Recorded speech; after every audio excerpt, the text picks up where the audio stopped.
تیسرا دوست عبداللہ میدان میں آیا۔ اس نے اپنا قصہ سناتے ہوئے کہا کہ میں چند دوستوں کے ہمراہ شمالی علاقہ جات کی سیاحت پر گیا۔ اس کے علاقے کے قدرتی حسن اور مشہور کن خوبصورتی سے میں اتنا متاثر ہوا کہ چلتے چلتے جنگل میں داخل ہو گیا اور مجھے پتہ ہی نہیں چلا۔ حالانکہ جنگل میں جانے سے مقامی لوگوں نے منع بھی کیا تھا کہ وہاں ایک آدم خور شیر رہتا ہے۔ وہی ہوا جس کا ڈر تھا۔ شیر اچانک سامنے آ گیا اور دھاڑنے لگا۔ اس کی دھاڑ سے پورا جنگل لرز رہا تھا، لیکن میں پرسکون کھڑا رہا۔ میں نے شیر کو سمجھایا کہ وہ مجھے کھانے کی کوشش نہ کرے، میں عام آدمی نہیں ہوں، تیرا جبڑا توڑ دوں گا، لیکن وہ نہ مانا اور مجھ پر حملہ آور ہوا۔ وہ جیسے ہی منہ پھاڑ کر میرے اوپر کودا، میں نے اس کا نچلا جبڑا داہنے ہاتھ سے اور اوپر کا جبڑا بائیں ہاتھ سے تھام لیا۔ وہ اپنا منہ بند کرنے کے لیے زور لگا رہا تھا، جبکہ میں اس کے جبڑوں کو جنبش نہیں کرنے دے رہا تھا۔ دونوں زور لگا رہے تھے۔ شیر کان پھاڑنے والی آوازیں نکال رہا تھا، لیکن میں نے اپنی گرفت مضبوط رکھی اور پھر ایک جھٹکے سے اس کے دونوں جبڑے چیر دیے۔ وہ بے جان ہو کر زمین پر ڈھیر ہو گیا۔ میرے دوست اور جو میری تلاش میں وہاں پہنچ گئے تھے، یہ منظر دیکھ کر ششدر رہ گئے۔ انہیں اپنی آنکھوں پر یقین نہیں آ رہا تھا کہ میں نے نہتے ہاتھوں سے ببر شیر کو ہلاک کر دیا۔ عبداللہ نے امیر آدمی سے سوال کیا کہ آپ کو بھی یقین آ رہا ہوگا؟ امیر آدمی نے پرسکون انداز میں جواب دیا، آپ کا قد کاٹ بتا رہا ہے کہ آپ نے شیر کو یقیناً ہلاک کر دیا ہوگا۔ میں اسے سچ تسلیم کرتا ہوں۔ تیسرا وار بھی خالی جانے پر چاروں دوست مایوس ہو گئے۔ ان کی آخری امید چوتھا دوست حمید الدین عرف حمیدہ تھا، جس نے امیر آدمی کو لوٹنے کا پلان بنایا تھا۔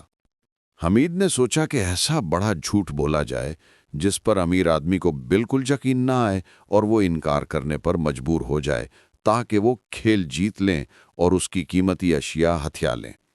چوتھے دوست نے اپنا قصہ بیان کرتے ہوئے کہا کہ میں ایک دن مچھلی کا شکار کھیلنے سمندر پر گیا۔ میں نے ایک کشتی کرائے پر لی اور گہرے سمندر میں پہنچ گیا۔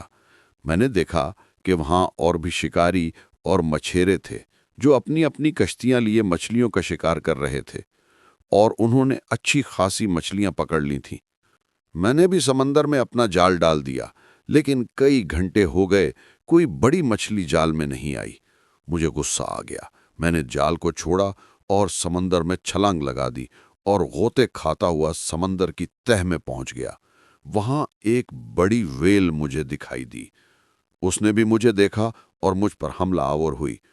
جو ہی میری طرف بڑھی، میں نے آؤ دیکھا نہ تاؤ ایک زوردار مکہ اس کی داہنی آنکھ پر جڑ دیا۔ اس کی آنکھ نکل کر پانی میں گر گئی، جسے چھوٹی مچھلیوں نے ذرا سی دیر میں چٹ کر لیا۔ ویل غضبناک ہو کر پھر میری طرف پلٹی۔ میں نے پینترا بدل کر اس کی بائیں آنکھ پر بھی مکہ جڑ دیا۔ اس کی دوسری آنکھ بھی ضائع ہو گئی اور وہ دونوں آنکھوں سے محروم ہو کر میرے قابو میں آ گئی۔ میں نے سمندر کی تہہ میں ہی اسے ذبح کر ڈالا۔ مجھے سخت بھوک لگ رہی تھی، لیکن مسئلہ اس کے گوشت کو بھوننے کا تھا۔ میں نے سمندر ہی میں 2 پتھروں کو رگڑ کر آگ جلائی اور مزے سے اس کا گوشت بھون کر کھانے لگا۔ قریب تھا کہ میں پوری ویل کو کھا جاتا، لیکن پھر مجھے خیال آیا کہ اس کا کچھ حصہ بچا کر بھی لے جانا چاہیے تاکہ لوگوں کو یقین آ جائے کہ میں نے ویل کا شکار کیا ہے۔ حمید الدین عرف صاحب امیر آدمی سے پوچھا، آپ کو میری بات کا یقین نہیں آیا ہوگا، خاص طور پر سمندر میں آگ جلانے کو تو آپ تسلیم ہی نہیں کریں گے۔ میں یقیناً تسلیم کروں گا کہ پانی میں آگ لگائی جا سکتی ہے۔ پانی میں آگ لگانے کا محاورہ اردو میں بہت مستعمل ہے۔ نہ جانے اردو کے کتنے اشعار اور گیتوں میں اس محاورے کا استعمال کیا گیا۔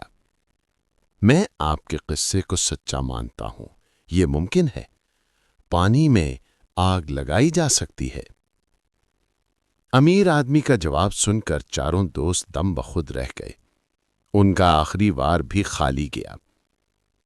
بادل ناخواستہ انہوں نے امیر آدمی سے کہا کہ اب آپ اپنا کوئی حیرت میں ڈالنے والا قصہ سنائیے۔ امیر آدمی نے کہا کہ میرا ایک بڑا سبزی اگانے کا فارم ہے جہاں میں سبزیوں کے سائز بڑے کرنے کے تجربات کرتا رہتا ہوں۔ 25 سال پہلے میں نے کدو کو بڑا کرنے کا تجربہ کیا تھا جو بہت کامیاب رہا اور کدو کا سائز معمول سے بہت بڑا ہو گیا۔ اس طرح 4 کدو تیار ہوئے تھے، لیکن جب انہیں کاٹا گیا تو ہر کدو میں سے ایک انسانی بچہ نکلا۔ وہ 4 لڑکے تھے۔ میں نے انہیں پالا پوسا اور جوان کیا۔ وہ میرے کھیتوں اور فارموں پر کام کرتے تھے۔ ایک دن وہ 4 میرے پاس سے بھاگ گئے۔ میں ان کی تلاش میں سرگرداں تھا۔ میری قسمت اچھی ہے کہ آج تم 4 مجھے مل گئے۔ تم ہی وہ نوجوان ہو جو میرے فارم سے بھاگے تھے۔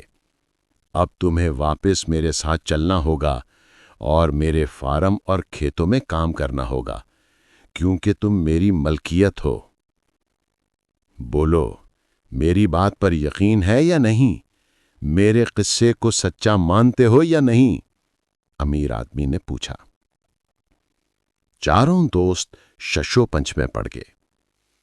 اگر امیر آدمی کے قصے کو وہ سچا مانتے ہیں تو انہیں تمام عمر غلام بن کر اس کے کھیتوں میں کام کرنا ہوگا، اور اگر جھوٹ قرار دیتے ہیں تو انہیں اپنی جیبوں کی رقم، ہاتھ کی انگوٹھیوں، گھڑیوں اور گلے کی سنہری زنجیروں سے محروم ہونا پڑے گا۔